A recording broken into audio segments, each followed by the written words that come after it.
to Alku, and Alku is a senior advisor at the Miltton and the Nordic West Office in Finland. His presentation today, the title is Learning with AI, Rethinking Agents and Collaboration in Education with our presenter. So just to introduce Alku, he is interested in how technology and society co-constitute each other. He has 2 decades of experience in civic innovation and education, and the research focus on AI-assisted work and learning. Alku helps organizations and communities rethinking how they take action and the learning times of technological change. So welcome, Alku, and I will pass the word to you. Thank you, Erica, so much. Thank you for the kind invitation to speak to all of you, and I'm super honored to be here. As said, Finland is pretty much on the same geographical level as you guys are. So sort of there is no bragging rights for our climate here, because it's kind of the same. It's getting chillier day by day, but today was beautiful autumn fall day for us as well. So Erica just talked a little bit about myself. Just maybe some of you don't know where Finland is, so just like let's put Finland on the map. Finland is there.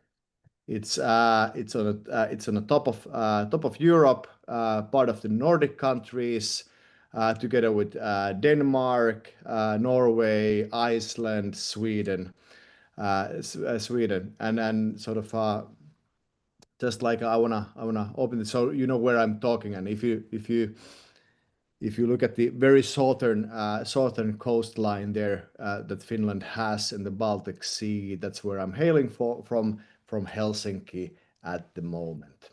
This is from my hometown Porvoo, just to give you a visual of sort of the aesthetics of where I'm born. Born and raised. Of course, this is the old town there, so it's not all that nice, but this is the picturesque picture of that. I'm from a sort of a family of educators, teachers. This is there in the right side. The man is my grandfather, who was a school principal of village school of 50 people. And when I was 7 years old, I went to his school, and then he went on his pension. But when I was 13, I moved to the high school where my dad was principal. So anybody who knows anything about social dynamics of high school can imagine how's that for a kid to have your dad as a principal.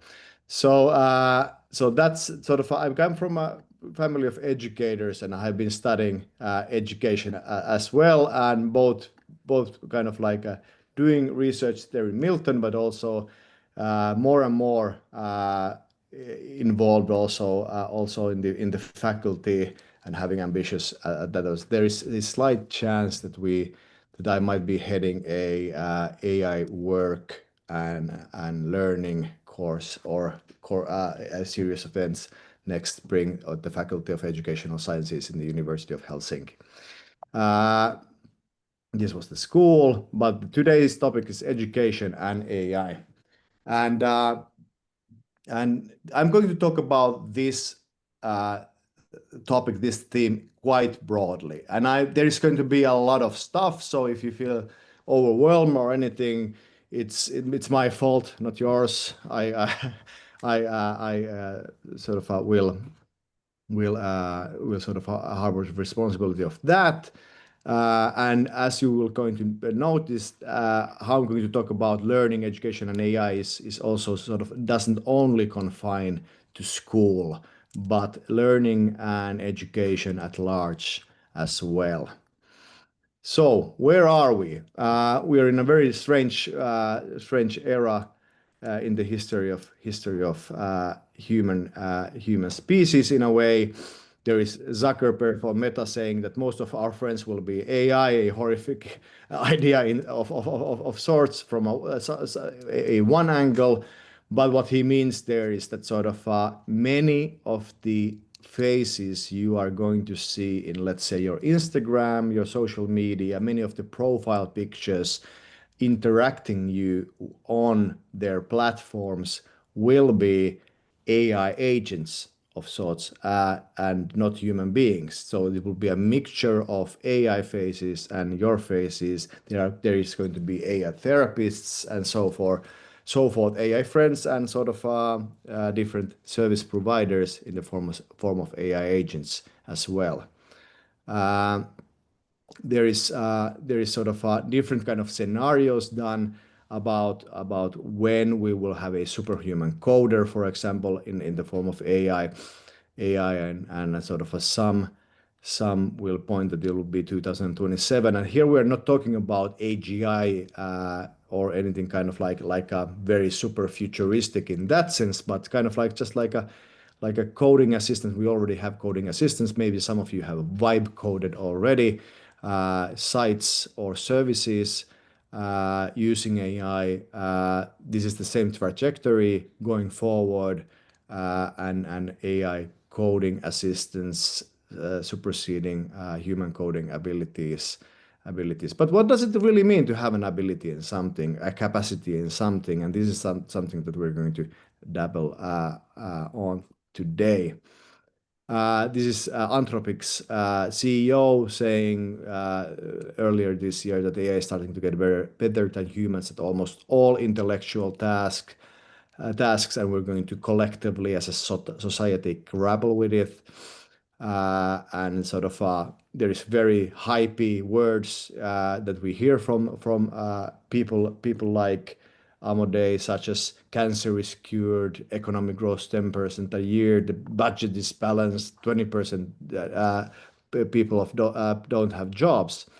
And sort of in a way, it will be easy to kind of like wave this off a hype marketing speech for these companies. But at the same time, we are more and more using these services in our everyday lives. And recent numbers from OpenAI, ChatGPT says that sort of in the last year it has tripled the use of ChatGPT. So it's anywhere. It's not near a peak use yet, and sort of we're only getting started. And one thing that sort of I find interesting in kind of like we using AI more and more, generative AI, is the thing that sort of I'm mostly talking today here, is that sort of I believe in this kind of like systemic theory the mindset that sort of a more is different.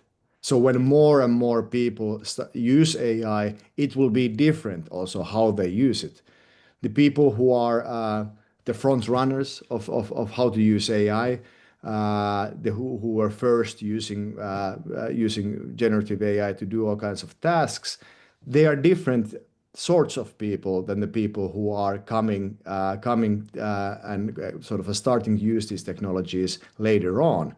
The front runners are different people than the sort of let's say in a not so nice way laggards, but people who come after, let's say, and so the volume actually makes the use different, and OpenAI in their research is seeing this, pointing out that sort of when first people were, for example, predominantly men. Now the ChatGPT users are starting to be predominantly women. So it's not that sort of there is less men, but when there is more and more people, it's sort of the amount of men and women using in this binary sense using ChatGPT has flipped, and also the tasks people are using ChatGPT for have been changing from sort of technical tasks maybe to, let's say, to be your AI psychotherapist, for example.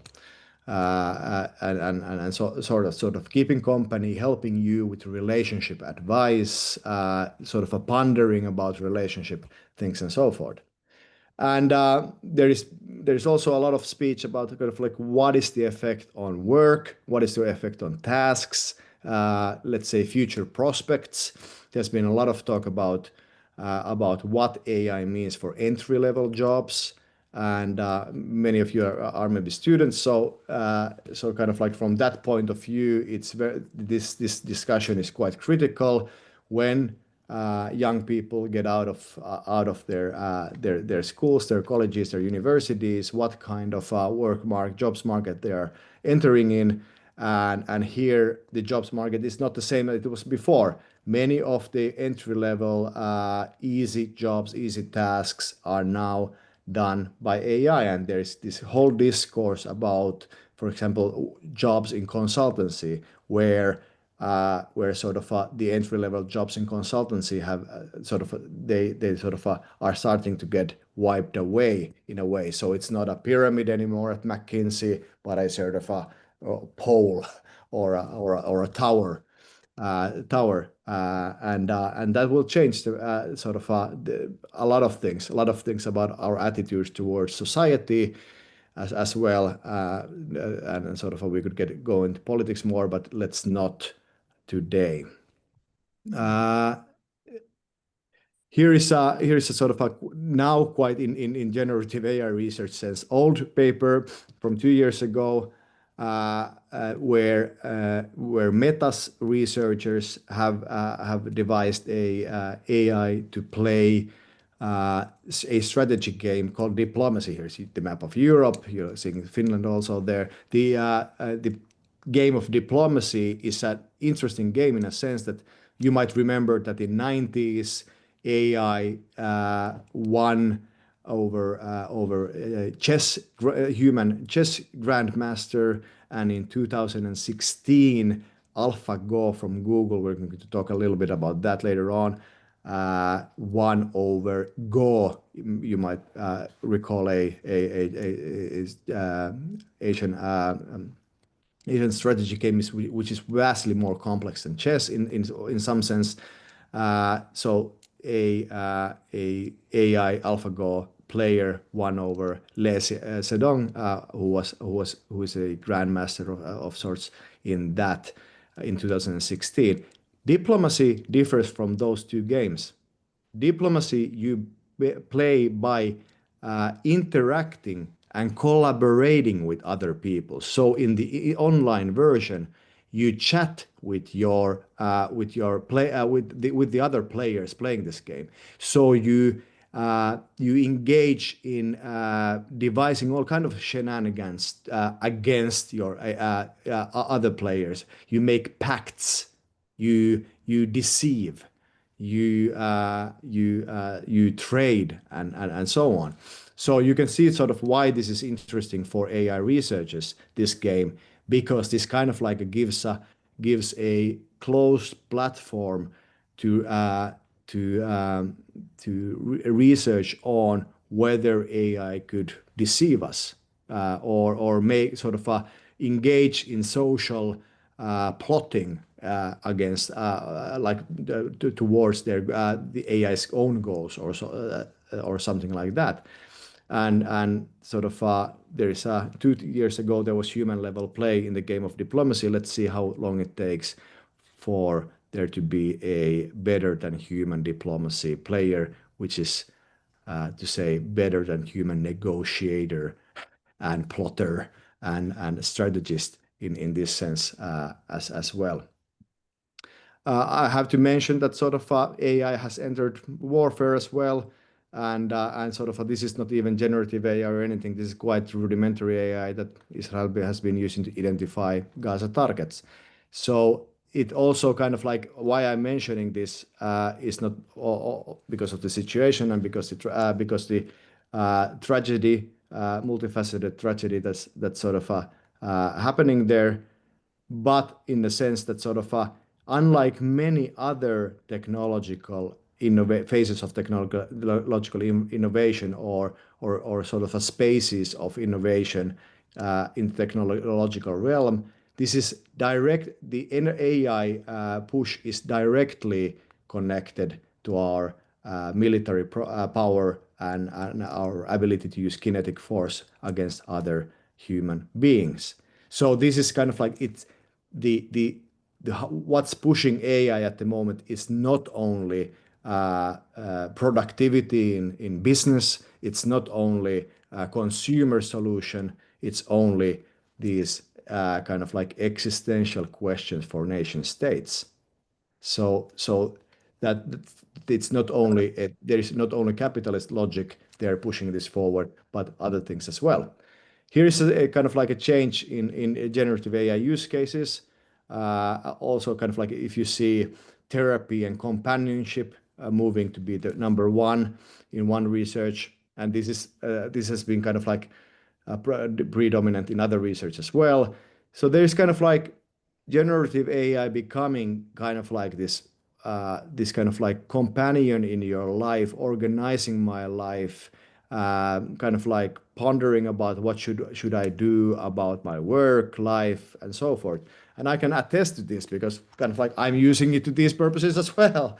And kind of like talking with AI, kind of like mirroring your thoughts, tossing around ideas, and so forth. And especially if you are a little bit educated about, let's say, therapy or other stuff, you can also kind of like you can kind of like push it to be intelligence and more in the know in that sense by educating it with different articles and so forth. Moving a little bit to the education side, this is a real photo of my colleague Netta doing a presentation to one technology and education platform content company. Here is a video that she made. Hi there. I'm here to tell you about something super cool called AI, that stands for artificial intelligence. But don't worry about the big words. I'll make it easy to understand. This is not Think Netta. about your brain for a second. This is AI. It helps you recognize this is a song and learn new things every day. She's not speaking, she's not moving that way. She has fed the AI service with photos of her and the text. I'm here to tell you about something text AI that she should be speaking, and she speaks very good English.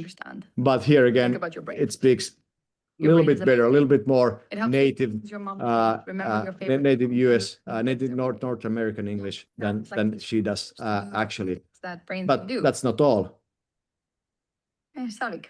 Je suis ici pour te parler de quelque chose de super cool qui s'appelle l'IA. Ça veut dire intelligence artificielle. Mais ne t'inquiète pas. She doesn't speak a word of France in real life.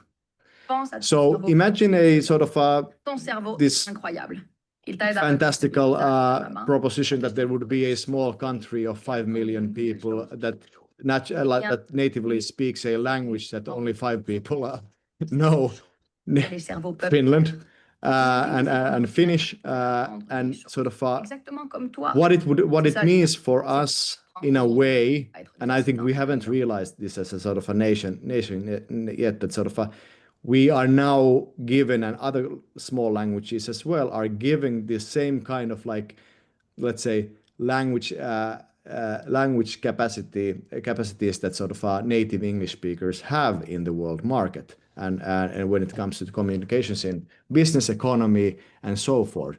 So I think this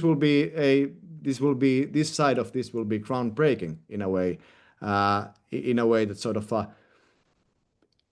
native speakers of small languages, if we consider only in the sense of kind of like business development, for example, economical development, it sort of it opens up a new world in a sense.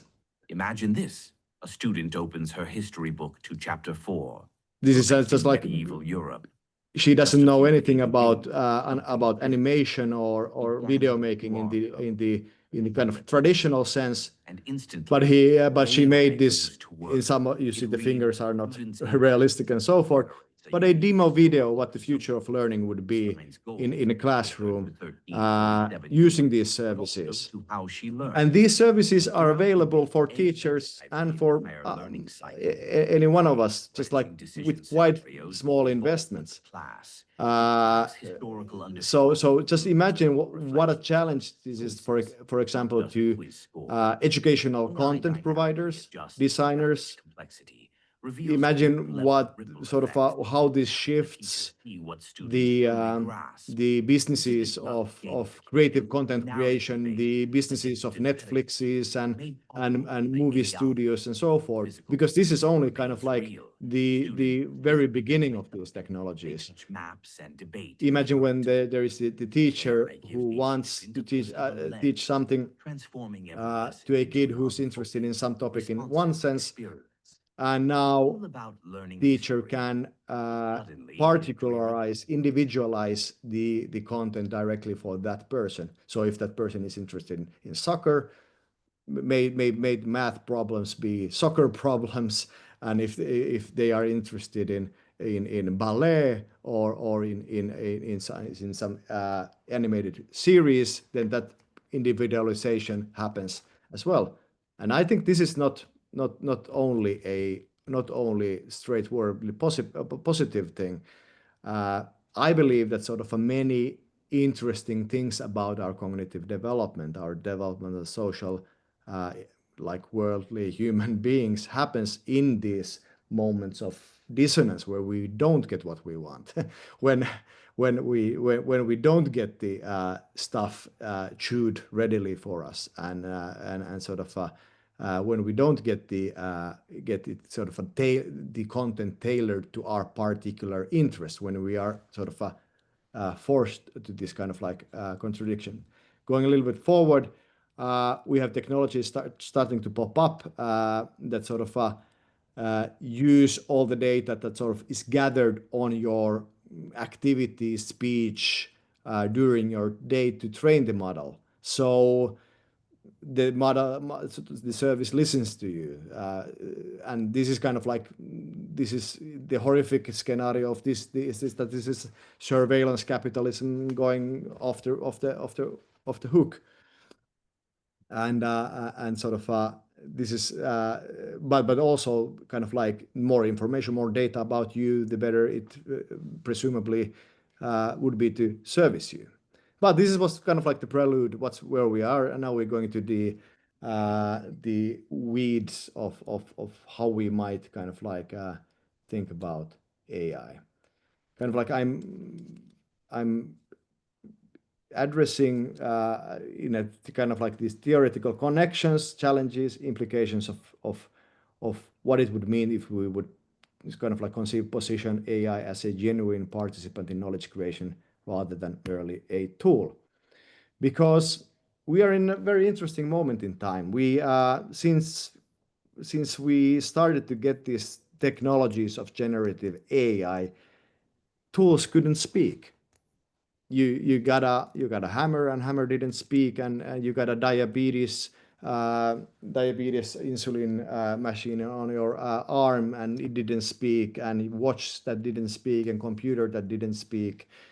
And now suddenly we are in the moment of time when tools are starting to speak. So we are kind of like entering this time where sort of the fairy tales of if you've seen the Beauty and the Beast of Disney movies, or Japanese or mythologies where sort of where there is broomsticks that start to dance and sing and speak, that we are kind of like entering that sort of that kind of a world. We are communicating with kind of like integrated data sources, and that might be kind of like biological data from your body, for example, your heart rate, or as said, your insulin levels, or whatever, and you're going to be discoursing with your body. And just imagine kind of like the kind of like the phenomenological side of that when you are discussing with your mom's old mom's health devices and health. You're devising you're discussing with the health status of your mom, for example. So this is kind of like it's an ontological transformation as well, and I'm interested in how we can, in learning sciences or in sciences of work, sciences of trying to understand the philosophical side of production, of economy, sort of how should we approach these things, not by just listening to what the CEOs of these companies are saying and what the hype is saying, that what kind of like what's happening, how we are using these, what does it mean. And the current educational theories assume human subject as primary agents with genuine intentionality. But I think the mere act of, using a language kind of like maybe harbors a goal-directedness in a way. You try to continue in the conversation. You kind of try to stay in the conversation and not to get kind of like get excluded in that sense. And that I think applies in some sense to these AI systems as well. But this all kind of like these new kinds of talking tools are presenting a challenge to many kinds of theoretical frameworks. And I think these tensions are now kind of like super fruitful and an interesting point for thinkers for thinkers to kind of like start to grasp what does this mean. So what we should take AI for? I think that's the question. What are these things? And I think there's kind of like naive takes to that one direction another. The naive takes of these are kind of like going to be gods in some sort of a quite kind of like anthropocentric sense, or that these are nothing. These are just like parrots repeating parrots. I think both of kind of like these kind of like takes are all kind of like naive. I think it might be more complex than that. Already before generative AI, actually, Skardamali and Bereiter, for those of you who are kind of like interested or in the know of thinkers in education and learning and expertise, these are Canadian research is quite famous in, for example, in Finland, if you study education and learning, you study also Skardamali and Bereiter's idea. But a few years back, before ChatGPT, talked that sort of AI may eventually become an active collaborator in knowledge creation. And as said, sort of AI transcends traditional categories of tool versus subject. Many of these theories, they make this division. There is an exception, which could be Bruno Latour's actor network theory, which doesn't make this kind of like tool versus subject division. But in many traditions of thinking on learning, this kind of like a division exists. So it can initiate actions. I can sort of I don't know if you're aware, but for example, with ChatGPT, you can nowadays kind of like, if you have it installed in your desktop, you can execute you can let it take over your computer and make stuff. So kind of like do things in your terminal. And if you are if you know anything about programming, you know that all these IDEs, GitHubs, and all kind of like coding platforms are incorporating AI to assist coding in a very kind of like allowing new kinds of people to access coding as a form of expression in the jobs market or in life in general. And I see this in my daily life, where my friends who have not been able to code because they have been artists or they had not been kind of like coder persons before, are starting to vibe code using these technologies. So this is also kind of like a nice kind of like window in how these technologies are starting to affect the jobs market. But they're kind of like there as well, sort of what is actually sort of where is the creation there happening? What is the moment of creation? Where is AI creating stuff? Where are you creating stuff? And this is sort of clear even in the normal use of ChatGPT. Sort of are the stylistic choices it makes, are the choices of wordings, the concepts, are they yours? Are they the systems? Are they the alignment procedures, choices? I think, for example, that's for example one research that sort of has asked these kind of like cultural studies questions from AI that have been used to kind of like to discern whether persons kind of like belong to which kind of like a global culture or group, let's say North Europeans or sort of Far East Asians or South Americans. And the results were quite interesting because these big generative AI services, they presented values in the interactions or the answers to the questions that were of a liberal Western people. So that's also an interesting thing, kind of like when we have this little sort of a robot kind of like assistant sitting on our shoulder and whispering to our ears all day long, what are the values it's propagating? Even if there's just, tiny small choices of words, tiny ways of kind of like, how do we talk about things? What is a smart way of presenting things? And this is kind of quite common problem. You use ChatGPT, you kind of like encounter this question of, is this the natural way of presenting knowledge, presenting things? And quite often the answer is no, there is something off here when how the ChatGPT is kind of like suggesting we should talk about a thing or not. And it's sometimes not. But those are also value-based choices. Those are choices about epistemic taste, let's say. And I find that super interesting.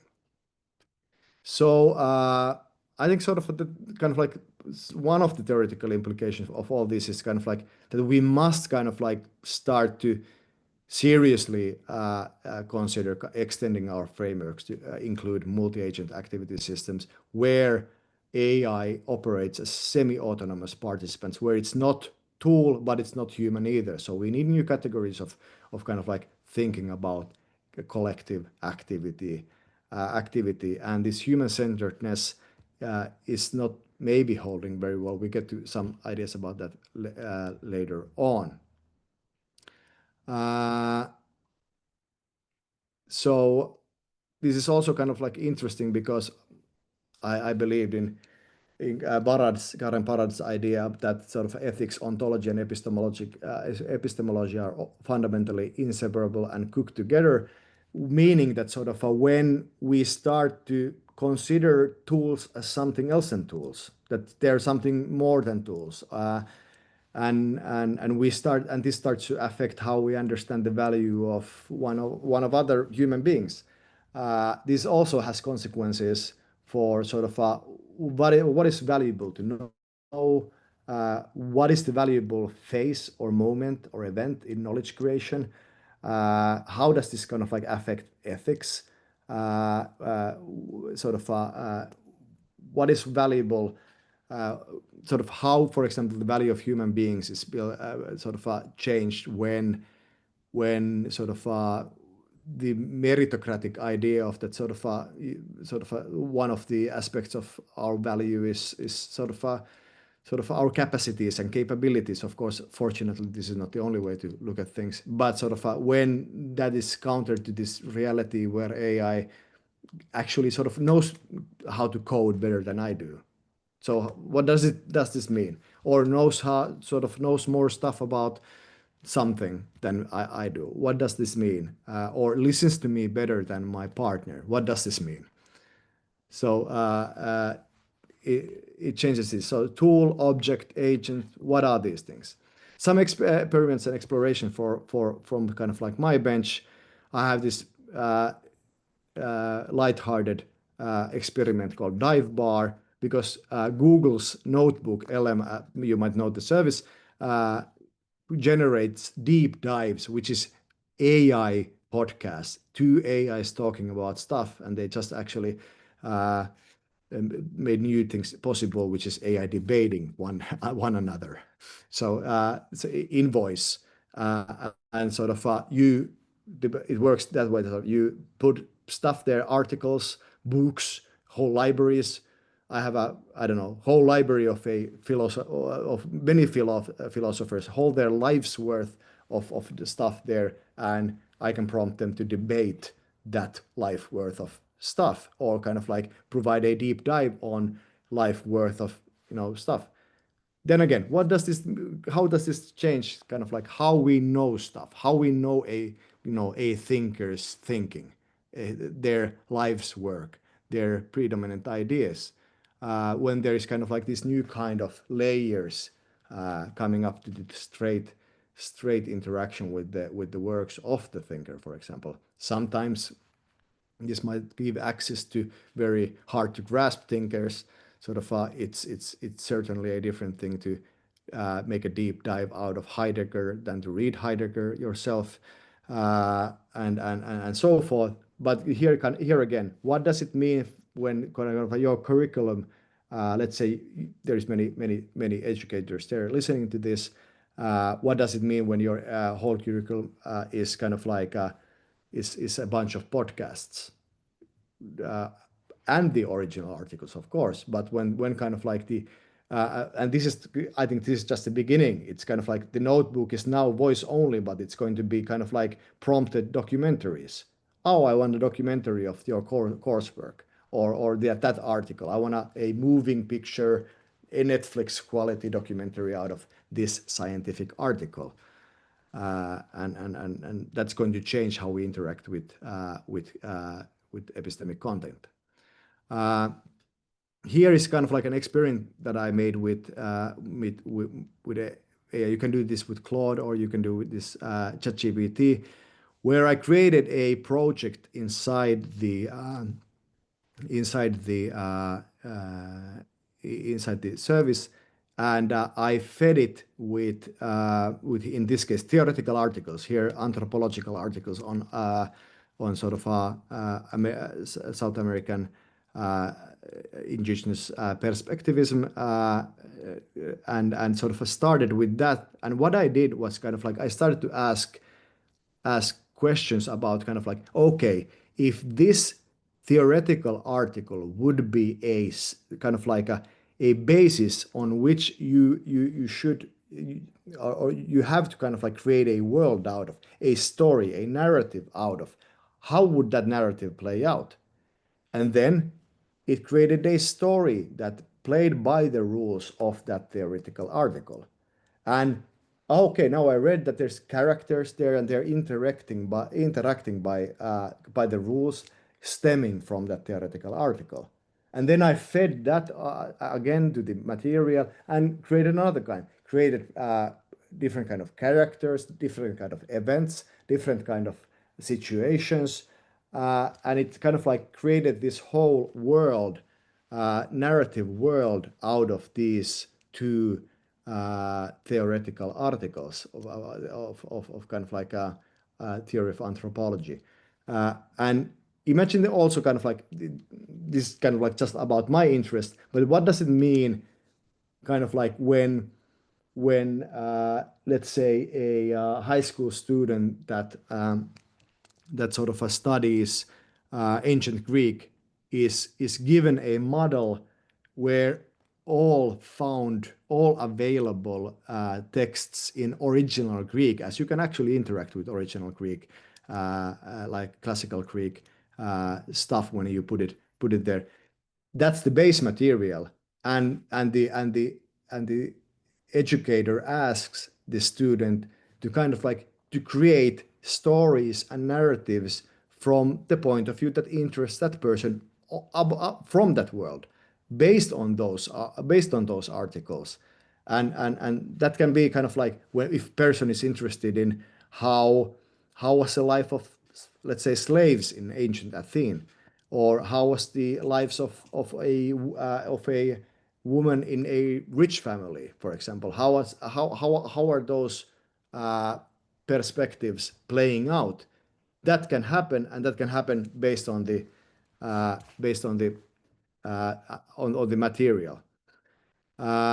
So here come kind of like some sharp pointers, and sort of, I don't know if I agree with this, but kind of like, let's say, for the sake of conversation, there's something in me that wants to say that everything that can be done by following instructions and set process or rules will be automated, except everything with critical social responsibility, because we are not only instructions and rules, we're human beings that have social responsibilities, social positions, with positions in collectives, in hierarchies, and so forth. AI models do not have that. So even if there would be an AI model that sort of almost does everything that a medical doctor, a physician, does, even better than that person does it, or knows more than that person does it, you can't yet, at least, you can't yet put a regulationary or juristic responsibility on the AI model, but you have the responsibility. So that affects that also. That same thing play out with educators. Even if your AI model would be better at teaching K-12 math than you as an educator would be, that doesn't still sort of take away the responsibility that sort of the parents of the kids want to have somebody responsible of where their kids are during the school day, and how they are, and how is their learning progressing. So I think the interesting question is, of course, that sort of what humans can do or be that AI fundamentally cannot. And I think this is not a banal or naive question. If I don't know if we have time, but maybe we get there. And one thing that sort of anyone interested in educating future learners should prioritize developing support for profound human judgment around ethical dilemmas, emotions, and complex social dynamics, the messy, relationship-heavy work that carries genuine social responsibility and resists automation. And this is not from the point of, dare I say, kind of like a this is not from the point of view of social responsibility, even though social responsibility is mentioned there. It's because of these things are kind of like things that you can know, like you can deeply know and live from a hurting, suffering, sensing body in the world. So that's us, human beings. That's not that sort of service hall that nowadays are built everywhere, full of AI servers. That's us with our living, breathing, sweating bodies, and sort of that kind of like that. Our position in the fabric of life comes from our embodied existence. So here maybe I move on. This is something that I made because we're maybe running a little bit out of time, because I like my own voice and like to speak to you guys. So this is something that I did years ago, in 2022, kind of like coming from consultancy. I too love a good 2x2 frame and put my ideas there. Could we approach this question from the sense of kind of like, let's think about kind of like, let's say, professions and automation, or jobs, tasks, and automation, from the sense that are these tasks something that sort of require agency and defiance, or do these tasks require obedience? Do they require you to be a sensing, hurting, living, personified, person carrying, identity carrying human body in a space, or do they not? Now think in your heads, what could be a profession of obedience and disembodiment? Maybe a profession of let's say remote kind of like tele customer service provider or analyst or something like that. Those are things that sort of you prompt through your Slack or email or your phone anyways, or your WhatsApp anyways. And why you might as well prompt a ChatGPT. GPT. Then again, on the embodied side, embodied and obedience, what could be there in kind of like in the lower right hand could be embodied and obedience. Maybe a barista, maybe something like that. Maybe something that sort of gets given architectural blueprints and sort of asked to kind of like just to execute, please execute this construction work, and then that person goes with their body to execute that sort of that work. Okay, there and in the embodied agency deviance side in the upper right corner, what could that be? Well, I think that's not only kind of like that kind of like spreads out through kind of like through different kind of social positions and roles with different kind of social statuses. That could be an artist who has to who has to step away from the trodden path of their line of expression and create something new, or a business owner that knows that by following, just by copying, they won't generate any new value. They won't differentiate in the marketplace and so forth. So kind of just like I encourage you to kind of like to think about the problem this way: where does AI sit in this, and how does AI kind of like affect this thinking? Can you give rules, or can you only operate under them? Can you form collective power to give rules? Uh, let's say this could be a cultural bunch of people, or infamously a political bunch of people, or maybe a newly founded startup that redefines how something is done. What would it take for you to follow someone's direction? What would it take for you to follow AI's directions? We are not maybe there yet, though there are cases, and maybe also kind of like where you follow AI's advice on something, that AI actually provides you with some good thinking on something. And I will leave this all with just an idea of sort of the idea of genius from Kant. Kant actually, where kind of like genius is somebody who manages to create a positive example by breaking existing rules or system, stepping away from something, creating value out of stepping away from how things have been done.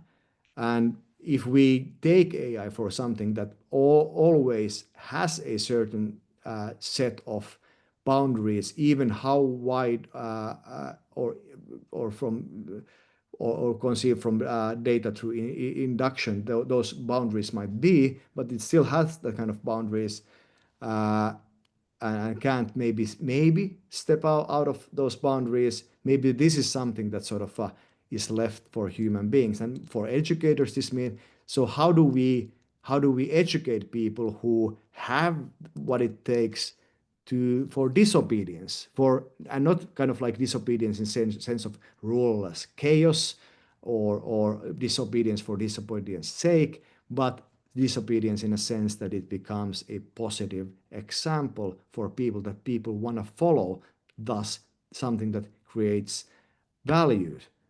So Genius is the event of exemplary originality, an unforeseeable creation that breaks with existing rules, yet establishes new ones, arising from an interplay of conscious skill, unconscious inspiration, and the irreducible alternative to the other.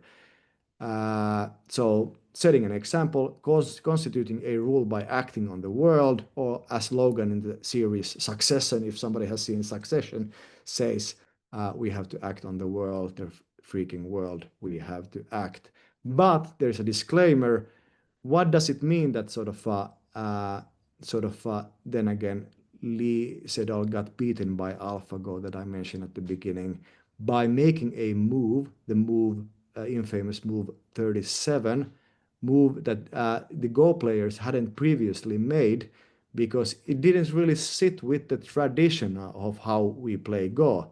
But that gave the machine an advantage over the human player, doing something that was by tradition, by the ways of playing, the culture of playing Go, not not allowed for Lee Sedol's mind, brilliant mind, to consider. Maybe here I will stop, even though I would have many other things to say as well, and I would love to engage in some conversation with you on this topic. Yeah, thanks so much, Alku, for this presentation, so provoking. And we have some questions here on the chat, and I will read for you. So first from Dominic, he's asking, regarding the diplomacy piece, you have a system that is trained on basically the entire library of the world. Is the AI really thinking or essentially just mimicking patterns from its mind-blowing vast training set? Yeah, I think that's the question. Kind of like everybody's asking, but kind of like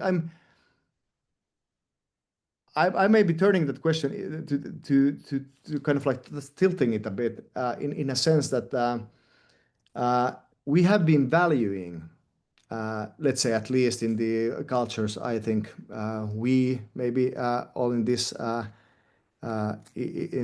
call somehow sort of inhabit. We have been valuing that sort of we are here in let's say academic setting or in a school setting.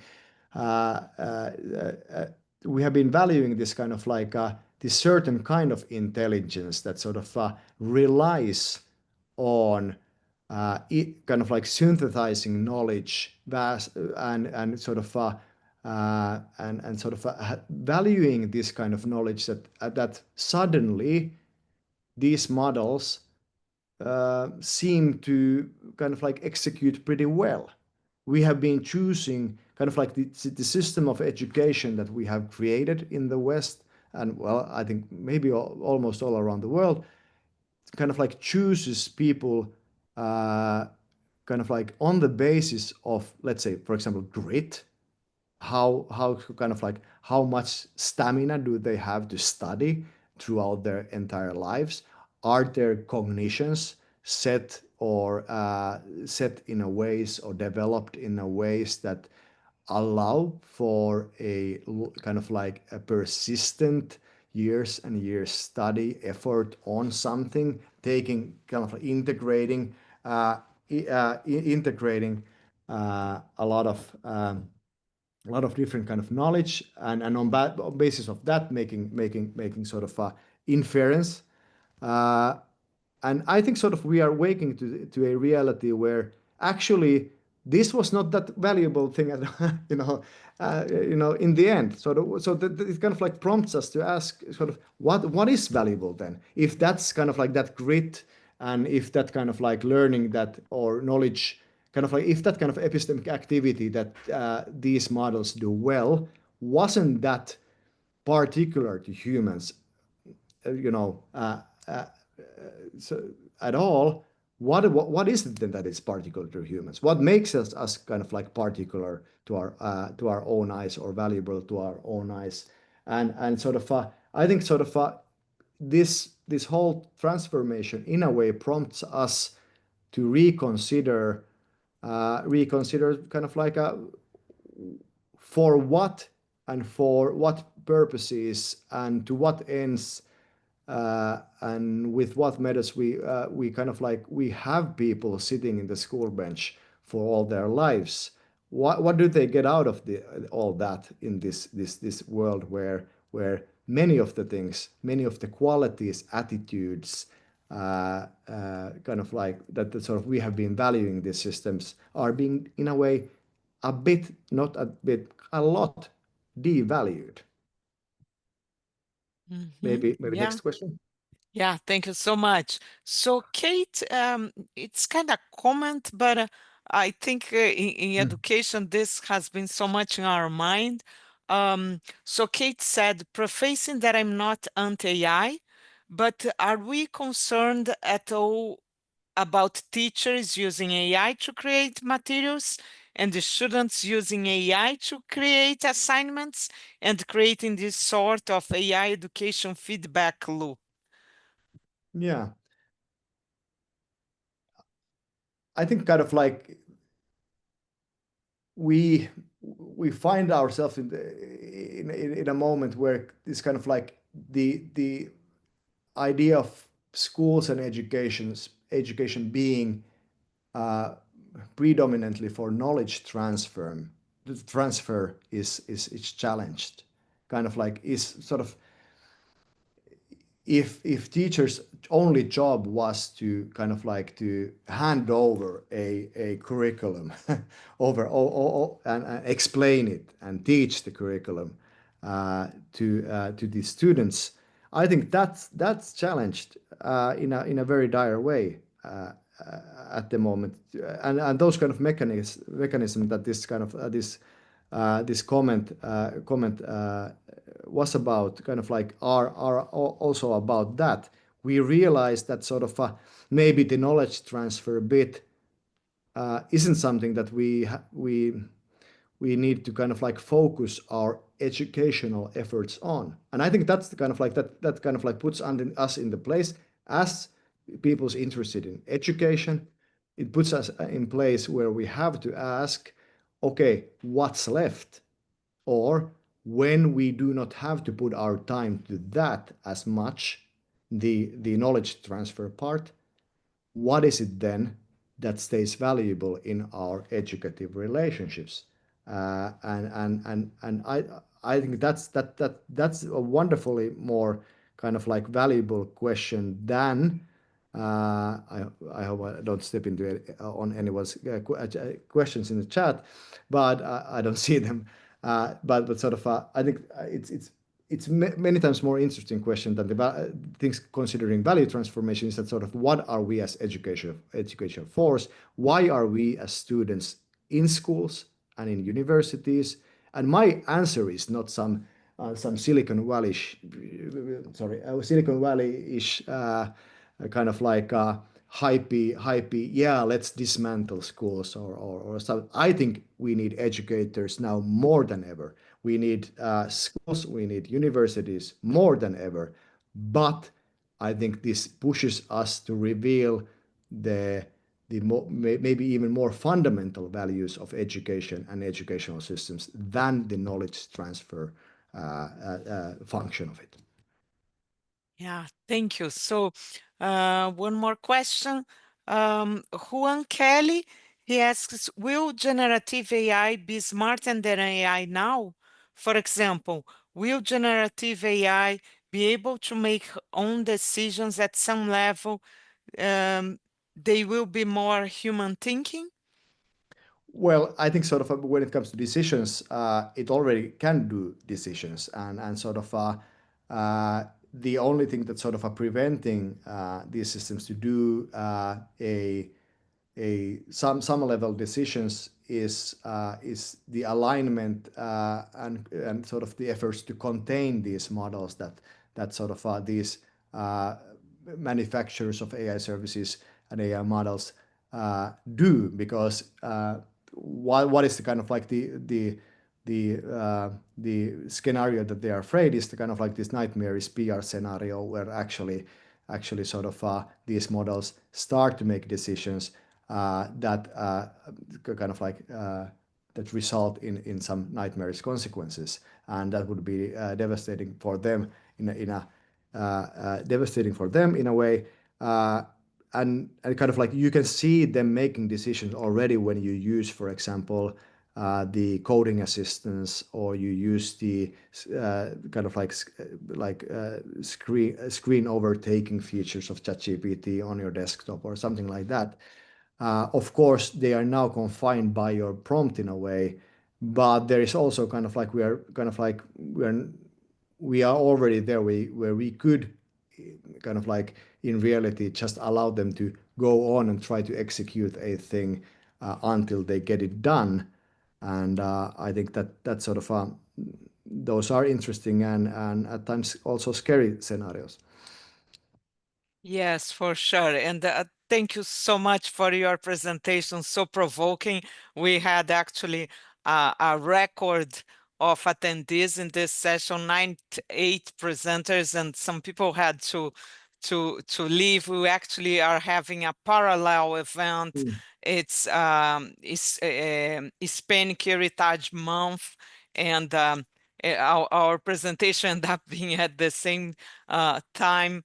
But we thank you so much, and we would like to thank everyone that are here, students, professors, colleagues from Metro, and also our community. And it's 1 o'clock. I would like to invite all of you, including you, Alku. Our next presenter is here with us, is Dr. Michael Corbett. He's going to speak on October 14th. It will also be at noon.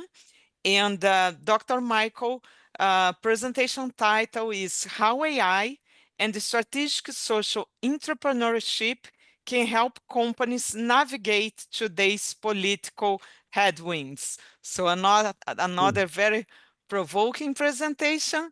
I also, I want to thank you, my new colleague here, Dr. Foluso, that is also my new partner here for this year in the Lunch and Learn.